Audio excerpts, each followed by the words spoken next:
On July 2nd, the NBA changed how free throws work. 3 shots collapsed into 1. So how are players reacting? Some are embracing the change, while others aren't convinced. One star in particular fired back with a single line that exposed a problem the league can't ignore. Let me catch you up. What the NBA actually changed. Before the reaction, the rule itself. Any foul that would typically result in a 1, 2, or 3. Every trip to the line that used to mean multiple shots now gets compressed. Instead of stepping up 2 or 3 times, a player shoots once. Free throw situation under standard NBA rules. Instead, will result in a single free throw attempt. 1 shot, but the points don't shrink. The value of the attempt is scaled to match whatever it replaced. So nothing is lost on the scoreboard, only the time. The cleanest way to picture it is the 3-point foul. So that means if you get fouled at the 3-point line, instead of taking 3 free So 3 attempts become 1, worth the full 3 points. A made shot plus a foul, the and 1 becomes a single free throw worth 1, and the basket still counts. The stated goal is flow, cutting the resets, the lineups, and the TV timeouts that stack up over 48 minutes. And it isn't invented from scratch. It mirrors a rule the G League has run since 2019-20, now paired with a connected basketball carrying embedded sensors to measure the whole thing in real time. Now the reactions.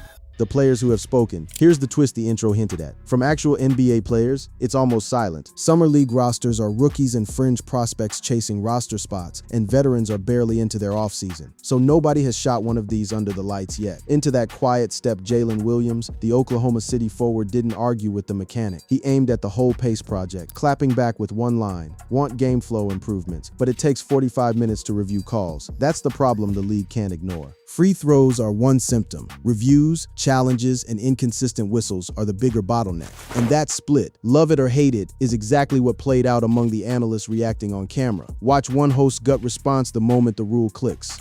You take 1, but it's worth 3 points. I hate that. Immediate rejection. But the other voice in the same conversation saw it the complete opposite way, and his reasoning is the entire case for the rule in one breath. I love that. Why? It speeds the game up. Totally.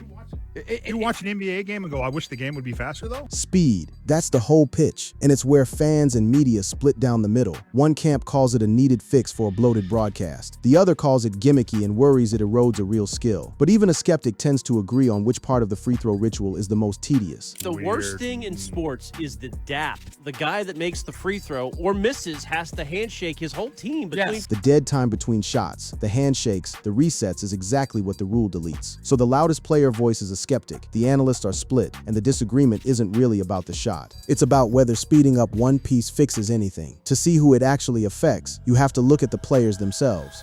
Who the rule helps and who it hurts. Strip away the noise and one question decides everything. Which player does a single high-value shot reward and which does it break? Start with the star foul drawers. Shai Gilgeous-Alexander, Luka Doncic, Giannis Antetokounmpo, Trae Young. They build offense on volume at the line. One high-value attempt can keep their efficiency intact, but it strips the safety net of a second and third try. For a player criticized for drawing soft calls, every trip becomes a public make or miss with no missed first shot rebound to hide behind. The routine multi-shot rhythm they lean on is precisely what the rule removes. Then the elite shooters, Stephen Curry, Damian Lillard, Klay Thompson. This is where it tilts hardest in a player's favor. A foul on a 3 now returns 1 shot worth 3 points, and at Curry's career mark north of 90%, that's nearly automatic. Every perimeter foul against them gets more expensive, which quietly makes their spacing even harder to defend. The big men and career-poor shooters sit at the opposite pole. The old hacker strategy loses its teeth when 2-for-2 trips collapse into 1, and that's real relief. But the flip side is brutal. Missing 1 of 3 left 2 chances behind it. Missing a single shot worth 2 or 3 points in a moment that matters is a cleaner and more visible failure.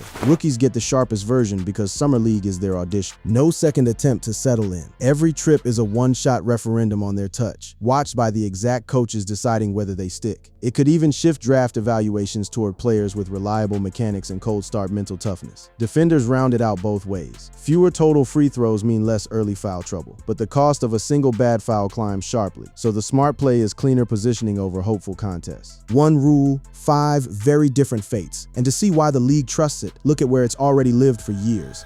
The G League test run and the pushback. The NBA isn't guessing, it's copying itself. The G League adopted the one free throw rule in 2019-20, built explicitly to cut dead ball time. The results are why it reached Summer League. The experiment aimed to shave roughly 6 to 8 minutes off game length, and the pace gains showed up without gutting the sport. Scoring held, competitiveness held, coaches reported cleaner flow, and players adapted. The rule persisted for years, and persistence is the endorsement. The pushback is just as real. When the G League rolled it out, former NBA guard Raja Bell criticized it on air, arguing it strips the incremental nature of free throws and can hurt skill development. The argument he represents: multiple attempts aren't filler. They're a skill test, and players often shoot better on later shots after settling in. There's data behind that worry too. Historical splits showed slight improvements on second and third attempts for many players, and G League observations suggested some players shot worse on the single high-stakes try. That's exactly the habit a one-shot format deletes. Zoom out, and this is only the latest entry in a long ledger. Free throw rules have been rewritten since Naismith's original 13, the line moving from 20 feet to 15 by the 1890s, a 1924 rule finally requiring the fouled player to shoot his own shots, the 1957 lane widening to counter big men like Wilt Chamberlain, and the Hackett era targeting poor shooters like Shaquille O'Neal, which forced late-game possession rules. In 1981, the league eliminated certain bonus free throws to speed play up. The modern wave, the hand-checking ban, the defensive 3-second rule, freedom of movement, take foul penalties, pushed fouls back up and set the stage for exactly this correction. The 2026 test fits the pattern precisely: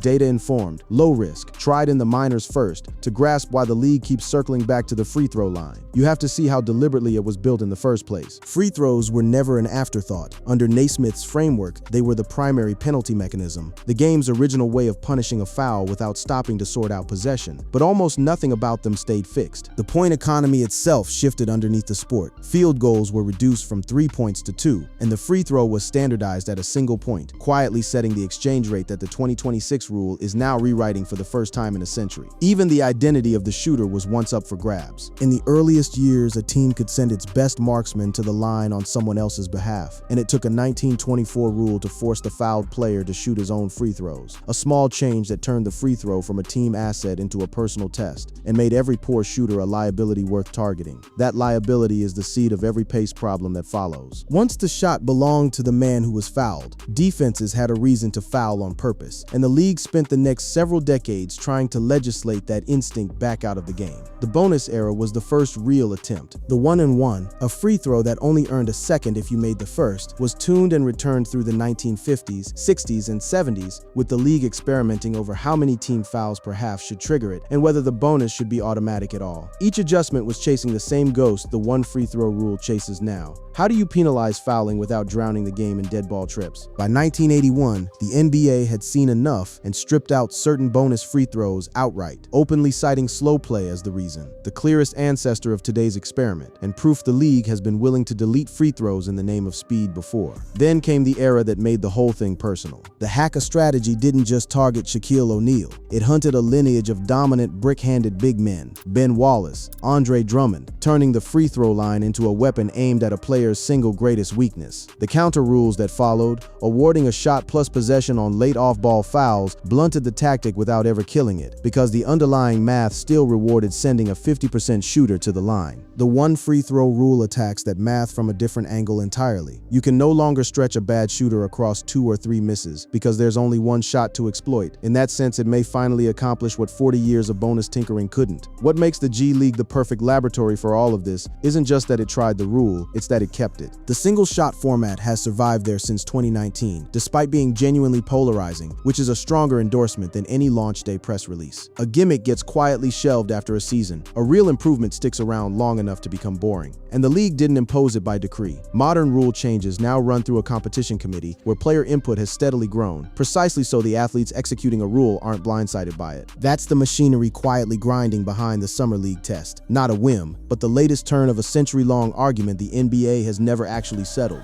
Strategy, data, and what comes next. If the rule sticks, strategy bends around it. Defenses gain a reason to stay disciplined on the perimeter, since a foul on a 3 now surrenders a 3-point shot. Offenses may hunt 2-point shooting fouls and ones where the math is friendlier. And the drama of a close finish stays untouched, because the rule shuts off late. The hosts caught that exact carve-out mid-debate. The end of games where you're fouling people and they're going to the free throw. That's the scenario everyone worries about, losing the strategic fouling that makes tight endings tense, but the rule already answers it. The end of games in the last 2 minutes. minutes that doesn't change. The final 2 minutes in overtime keep standard free throws, flow in the boring stretches, drama preserved in the crucial ones. From there, the league watches the numbers. Game duration, free throw percentage under this new pressure, foul rates and scoring distribution, all fed directly by the connected ball sensors. If it impresses the way the G League did, a full NBA rollout becomes plausible by 2027-28. Resistance is coming though, and not only over free throws. There's a broader fatigue with the league constantly tinkering, and one analyst voiced it bluntly about the NBA's habit of stacking new rules on old ones.